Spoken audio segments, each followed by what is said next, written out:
Осы әйел адамның семізі жақсы ма, арығы жақсы ма? Мына әйел адамның семізі жақсы. Семізі жазда көлеңке болады да қыста жылы болады. Жеко, сіздің орындалған арманыңыз бар ма? Бір арманым толық орындалды. Бала күнімде бір нағашы атам бар еді. Сол кісі өтпейтін ұстараменен менің чәшімді алатын.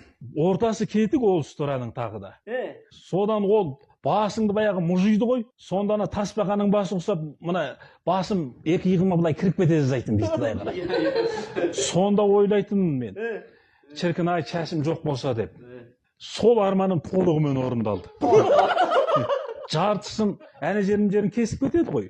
Соған мақта жапсырып қоятын. Содан бір күн айттым, нағашы ата дедім, басымның жартысына мақта егіп бердіңіз, қалған жартысына өзім зығыр егіп алайын дедім. Жеке, осы ақын менен жазушының қандай парқы бар? Ақын мен жазушының парқы бала күнінде, сәби күнінде басы менен жерге қатты құлап, содан кейін емделген болса, олар жазушылар. Енді емделмей советі кеткен болса, онда олар ақындар.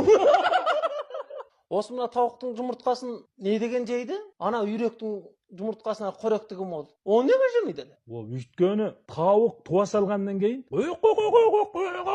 деп ол жарнамасын жасайды.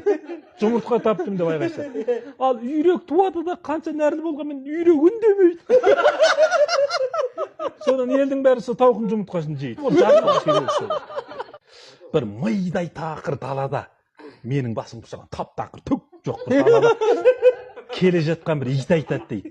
Енді чидің түбіге жеткенше бар ғой, борбайыма қой бере салам.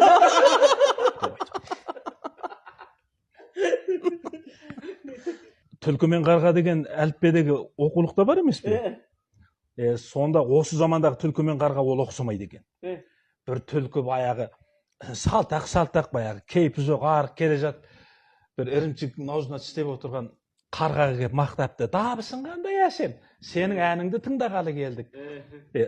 Біраз сайрап жіберсең, бұлбұлдан да сен мықтысың деп. Сөйтіп анаға мақтаған естіп ап, әгі қарға аузындағы ірімшікті алып былай Ағаштың бұтағына былай алып қойып ірімшікті. Содан кейін әгі жердегі түлкіге айтты дейді.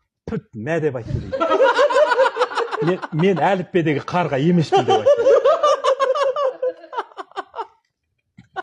Содан ірімшік жей алмай қарын ашып содан келе жатып, тағы бір қарғаға кезігіпті. Оны ары бері мақтап жүрген екен. Ағы мақтағанға разы болып, әгі қарға қар кете түскенде ірімшік жерге түспей қапты дейді. Үйсе ірімшіктің бір жерін тесіп, жіп өткізіп, оны мойын іліп алған екен.